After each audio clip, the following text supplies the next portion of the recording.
বিসমিল্লাহির রহমানির রহিম। শুক্রবারের বিশেষ আমল, ৮০ বৎসরের গুনাহ মাফ হওয়ার দুরূদ।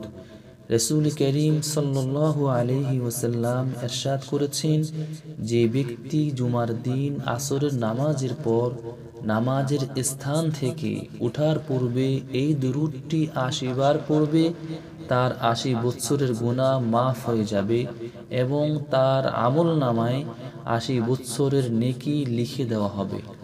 আবার বলছি, রাসূল করিম সাল্লাল্লাহু আলাইহি ওয়াসাল্লাম ইরশাদ করেছেন, যে ব্যক্তি জুমার দিন আসরের নামাজের পর নামাজের স্থানে বসে ওঠার পূর্বে এই দুরূদটি ৮০ বার পড়বে, তার ৮০ বৎসরের গুনাহ মাফ হয়ে যাবে এবং তার আমল নামায় ৮০ বৎসরের ইবাদতের সওয়াব লিখে দেওয়া হবে। সুবহানাল্লাহ।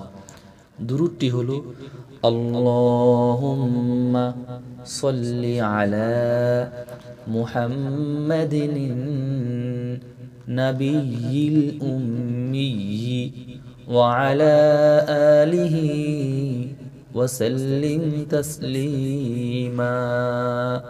আবার পড়ছি, আল্লাহুম্মা সাল্লি আলা মুহাম্মাদিন নাবিয়্যিল উম্মিয়্যি ওয়া আলা আলিহি ওয়া সাল্লিম তাসলিমা। اللهم صل على محمد النبي الأمي وعلى آله وسلم تسليما. اللهم صل على محمد النبي الأمي وعلى آله وسلم تسليما. اللهم صل على محمد النبي الأمي وعلى آله وسلم تسليما. اللهم صل على محمد النبي الأمي وعلى آله وسلم تسليما. اللهم صل على محمد النبي الأمي وعلى آله وسلم تسليما.